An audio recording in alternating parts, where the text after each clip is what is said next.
Thanks for tuning in to the WingSpace Podcast. This podcast is not a replacement for mental health treatment or professional health care. In case of crisis or emergency, please contact your local healthcare provider or dial 911. Hey there, and welcome to the WingSpace Podcast, a place to take up space, a place where we are going to focus on the 5 pillars of wellness: food or nutrition, movement, sleep, stress, and relationships.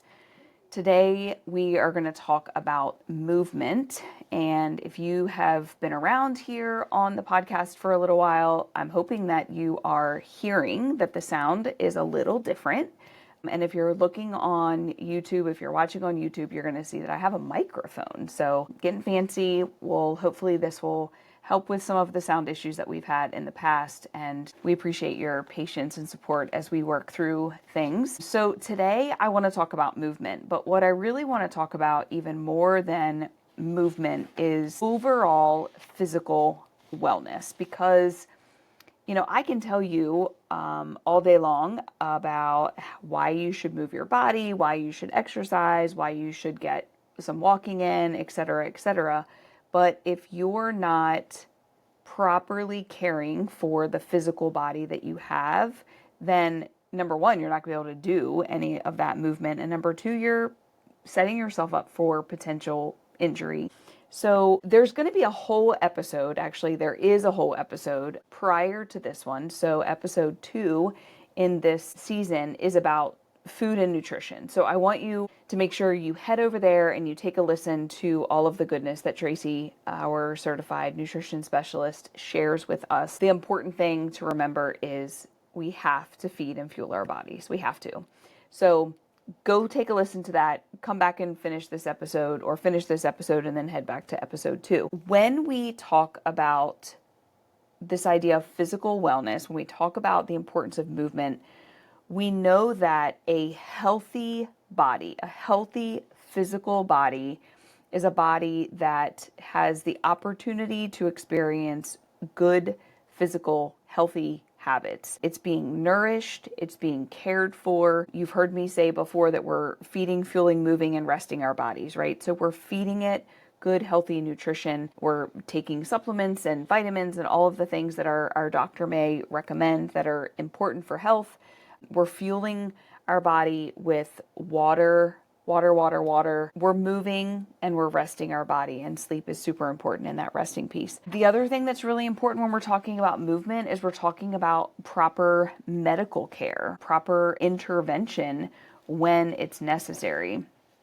So my disclaimer for today is that you're going to hear me talk about the importance of exercise. You're going to hear me talk about the importance of why you should move your body.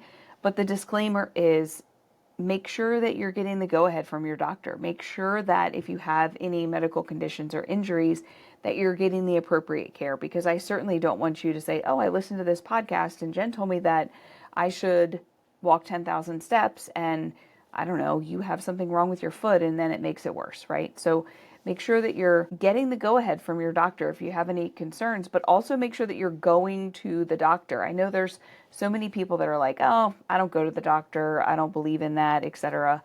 And we could probably spend a whole season just talking about, the difference between Western and Eastern medicine and conventional and functional and integrative medicine, right? It's all different. But the important thing is that there is a time and a place for general screenings. There is a time and a place for just a good once-over by a doctor that you know and you trust and who knows and listens to you.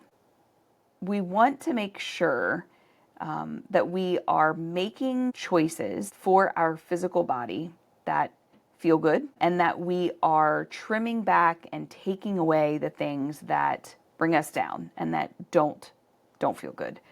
We want to make sure that we're creating routines that are balancing activity with rest. So you're not going to hear me say that you need to do strenuous physical activity every day.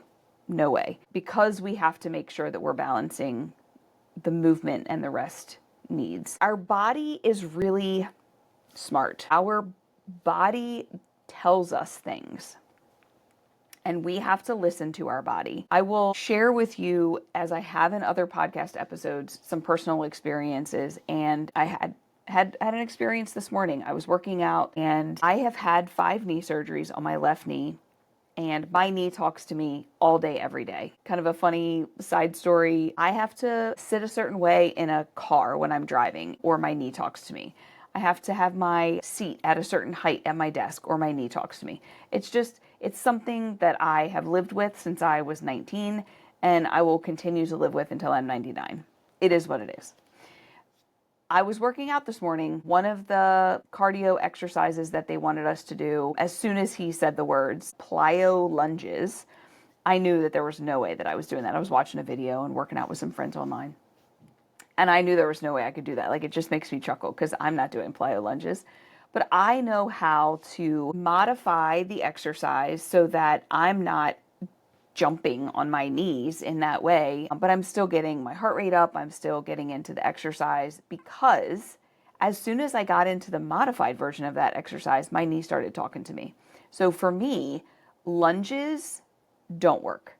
My knee talks to me. My knee tells me, do not go in this way. During the certain stretching exercises, my knee doesn't go ways that other people's knees go. And my knee talks to me, and I can try to do things, but I have to listen, right? We have to listen to our bodies.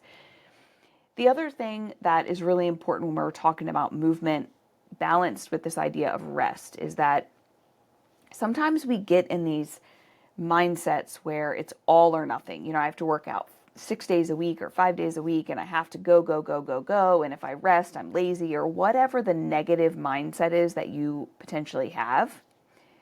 And I would just challenge you, I would invite you, I would beg you to consider, maybe on that day when you wake up and your body is tired, or maybe your body is hurting, that it's your body's way of telling you today's the day we rest. Maybe that is your body's way of saying, not today. And we have to adjust accordingly. I started a new 6 or 8 week workout plan a couple weeks ago, and the plan is Monday through Friday, weekends off. And I'm like, okay, I can do that. Gets me in a good routine, waking up the same time every day. And I sing in the choir at my church, and we have choir practice until 8 o'clock on Wednesday nights, and I'm usually not home until about 8:30.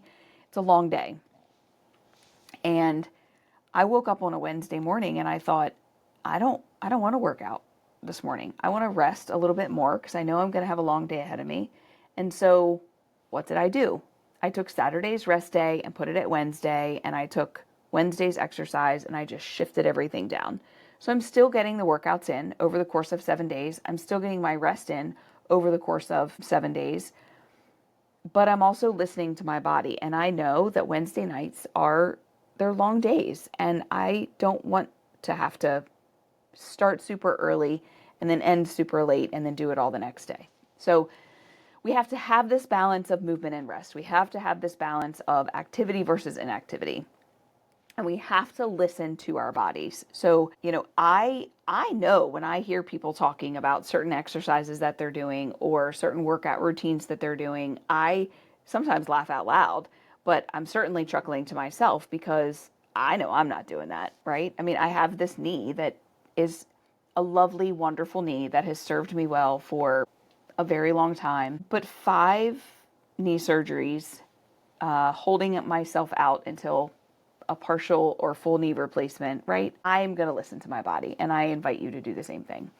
So I'm going to ask you a couple of questions. I want to talk through a couple of these things. Are you getting some kind of regular physical activity? Now, I want to consider the difference between exercise and working out and non-exercise activity, okay? So there are some people who are, we're going to call them active couch potatoes, all right? So they work out for 45 minutes to an hour a day, but they live sedentary lives. They work in an office, they sit at a desk, they, have a long commute, they come home, they sit to eat dinner, they sit and watch TV, they're scrolling on their phones. And so, they're getting, 2,500 steps a day, right? There is research that shows that those people are less healthy overall than someone who is not exercising but is getting 8 to 10 to 12,000 steps. Okay. I would encourage you to consider how to find a balance of both of those things so that you are getting some strength training in addition to moving your body, getting your steps in. When I say the word exercise, for some of you, it brings like heartburn, right? It's, ugh, I don't want to exercise. I don't want to work out. I don't want to go to the gym. So don't go to the gym. Find what you enjoy. Find what brings you joy and do that. Maybe it's a dance class. Maybe it's turning on some music and dancing in your kitchen. Maybe it's a video. Maybe it's going for a purposeful walk, not a leisurely stroll through the neighborhood, but a purposeful walk. Take a dog with you and you'll probably have a purposeful walk, unless it's an old guy and then maybe they're going to stroll a little bit more, but go for a purposeful walk. Maybe you're riding your bike, maybe you're swimming, maybe you're kayaking, maybe you're running. Find what brings you joy and do that. For some people, the idea of going for a run, it just sounds like holy torture.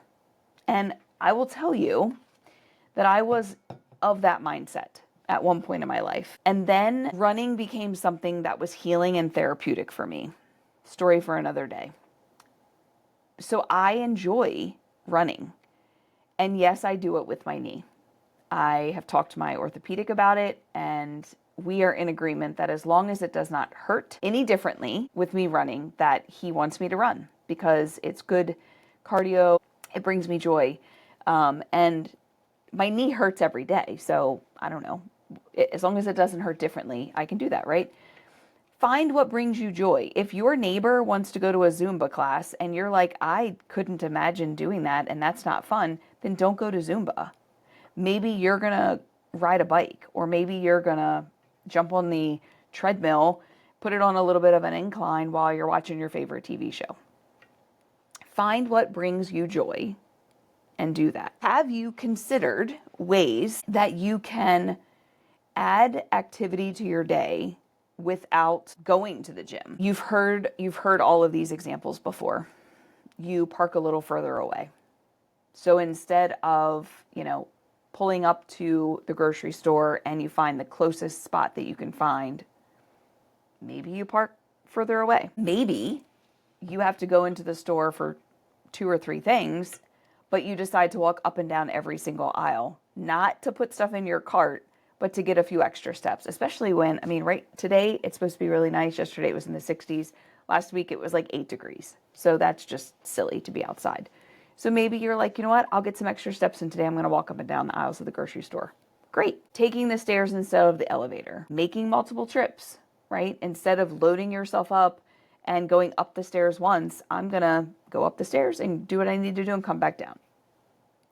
Adding opportunities to get up and move. If you have a smartwatch, every hour, it's going to tell you time to stand. So if you haven't been standing, if you haven't been moving, if you haven't gotten your steps in, your watch is going to tell you. So listen to it. Give yourself permission, hear me, give yourself permission to stand up away from your desk, away from your work, and go for a quick walk. I don't mean a 10 or 15 minute walk. I mean a stroll. I mean, step away from the work that you're doing. Maybe you walk outside, get a quick breath of fresh air, take 2 or 3 deep breaths, fill up your water, and come sit back down. Maybe you, do a lap around your kitchen. Whatever your circumstances are, consider how at 10 of the hour, or maybe you're going to set an alarm for every 45 to 50 minutes, and you're going to get up and you're going to move. You're going to get some movement in your body. You're not going to be so sedentary. Here's the other thing that's going to do. We cannot sit. Some of you are not going to like what I'm about to say. We cannot sit for 6 or 8 hours a day, not take a lunch, not take any breaks, and be productive, efficient, and effective. We can't. Our brains do not have the capacity to focus that long. So if you're sitting at your desk for 8 hours a day, and you maybe take a quick potty break every now and again, or you're grabbing your lunch and you're sitting back at your desk, I guarantee you're scrolling on your phone, you're scrolling websites, you're surfing the web, you're staring blankly at your computer for longer periods of time than you think. But if you decide, sorry, I'm going on a total tangent here.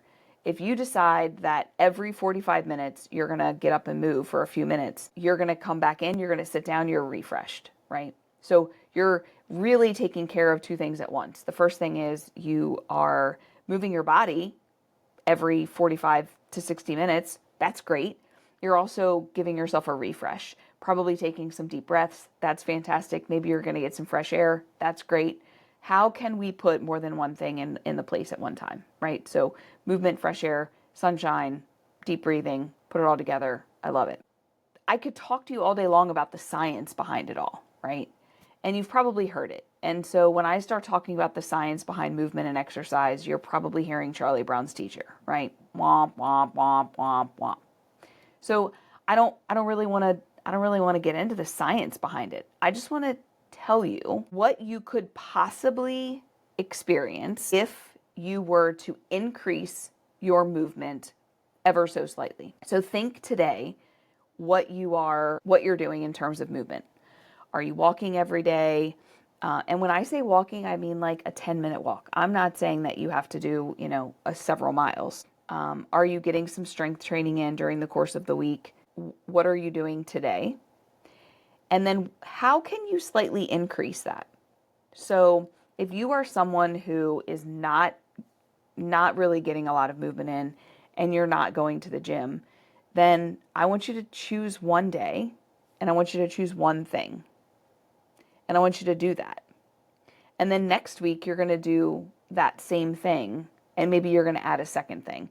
Because if I tell you, the American Academy of Exercise says, blah, blah, blah, you're going to immediately say, well, I have this and this and this and this, right? All the reasons, AKA excuses, to not engage in that. And it's going to be too big. But how do you eat an elephant? Why do people say this is a gross analogy? I don't know. You eat an elephant one bite at a time. Okay? So we're not going to turn into cardiovascular strength training machines. No, we're going to start moving our body. We're going to start doing a little something. The reasons why we want to move our body are endless. Endless. But here's a few things that you're going to experience when you start to move your body, when you start to increase your strength training and increase your cardiovascular activity. First thing, you're going to notice, and these are not in any particular order, you're going to notice that your mood is better. Your mood is increased. The reason behind that, sorry, a little bit of science, there is some research that shows that when we have moderate activity, the endorphins that are released from our brain are equivalent to the reaction in our brain is equivalent to that of a dose of an antidepressant or anti-anxiety medication. I'm not suggesting that you exercise and stop taking your medicine. If you are medicated and taking an anti-anxiety or antidepressant medication, continue to do that. However, you will notice an increase in your mood. You will notice a decrease in depression symptoms. You'll notice a decrease in anxiety, ever so slightly. This is a good time for you to maybe make a journal entry and say, today, my anxiety, my depression, my mood, this is how I'm feeling. And then engage in exercise and then determine, maybe gauge it, right? How has it improved? It's going to improve, I promise you. So you're going to notice a change in your mood. Your mental health is going to improve. You're going to notice that you have more energy. You're going to notice that your sleep is better. We have energy in our body, and if we don't expend, whatever the word is I'm looking for, sorry, if we're not using that energy that's in our body, then we're going to lay in bed at night and all that energy is pent up, right? And our maybe we have restless leg, maybe our belly is upset and twisting and turning, maybe our mind is racing because we have energy in our body. But if you are exercising on a regular basis, it doesn't have to be every day, but exercising on a regular basis, then your body has opportunity to get rid of some of that energy and you're going to sleep better, right? A lot of people say, well, I'm so tired, I can't exercise. Well, maybe if you exercise, you'll be less tired and you'll sleep better, right? So can we flip that equation? So mood is going to increase, sleep is going to increase. Because you're going to have more sleep, so you're not so tired and your mental health is improved, you're going to notice that your relationships are improving. You're going to have more connections with people around you, personally and professionally. You're going to have better connections. You're going to notice that you're more productive in the things that you do. You're more focused. You have more attention. What's going on inside of your body, you're releasing that energy, so you're releasing the physical stress on your body, so you're feeling less stress. Gosh, those are 5 amazing things right there. Mood, relationships, sleep, energy, and stress. If I could improve all of those things by doing some physical exercise, incredible. The other thing that's happening is really an internal thing, right? We're increasing our cardiovascular health. We're pumping the blood through our body. If we don't use muscles, they atrophy, right? So we're going to use our heart muscle by getting our heart rate up. We're going to use all of the soft tissue in our body because it's going to be helping to move our muscles and to circulate our blood through our bodies. We're going to be exercising our brain because it takes hand-eye coordination, and sometimes you really have to think about the movement that you're doing. It's not just muscle memory. And you're going to increase your ability to withstand stress in the physical body. You're going to have more strength in your muscles. And as we strengthen muscles and ligaments and tendons, all the soft tissue that are around our bones, we're also strengthening our bones. So as we age, because I am years old, right? As we age, we're more susceptible to bone injury. But the reason why we're more susceptible to bone injury is twofold. Well, from a therapist's perspective, it's twofold. There's probably more. Number one, our bone density goes down. It's just a part of aging. And number two, our muscles and our soft tissue are having some atrophy, which means they're not as strong around our bones. So when we're engaging in movement, walking, running, biking, whatever, and adding strength training to our schedules, we're increasing our ability to hold those bones tight and to prevent injury. As I said at the beginning of this episode, the positive impact of movement on our body the list is endless. I promise you that if you go into a gym and you have a good solid workout, you go for a walk and you have a nice walk, you're not going to regret it. You might beat yourself up because of the shoulda, woulda, coulda. I should have gone to the gym. I'm so lazy. Can't believe I didn't. That's another day. Didn't go to the gym, didn't work out, right? You're going to beat yourself up about it if you didn't go. But what if you went? What if you went, you walked on the treadmill, you jump on a stationary bike, whatever, you go to a class, you meet up with a friend, you're not going to regret it. You're going to have engaged with a friend, you're going to had some social interaction, you're going to begin to sleep better, you're going to begin to have more energy, your mood is going to be improved. What if? What if you made a choice today to move your body? What if you made a choice today to care for your body in a way that your body can continue to sustain this life that you're living? It's 2025. 100 years ago, gosh, I might even say 50 years ago, but 100 years ago, we were so much more active than we are today. So much more active. We didn't have as many sedentary jobs. We walked to our neighbors' houses. Gosh, when was the last time that you just walked to a neighbor's house? We don't do that anymore. We text them, we call them maybe, or maybe we don't even engage with our neighbors. We did not live sedentary lives. Obesity was less. All of the conditions that come, heart disease and all of the things that kill us, we were caring for our bodies in different ways. Now, I know some of you might say yes, but, life expectancy, et cetera, et cetera. There's always variables that are included in that. I get it. But what if you gave yourself a chance, right? My fear for American society is the movie WALL-E.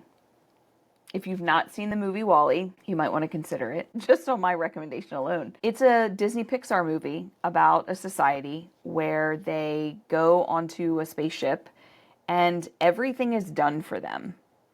And over the course of the time that this society is on this spaceship, they become very obese, very lethargic, very inactive, very unhealthy people because everything is done for them. They don't have to do anything for themselves. And that's my fear for our society, is that technology is turning into so much, right? Take something as simple as, the library, okay? When was the last time that you went into a library and walked around a library to find the book that you needed? We don't.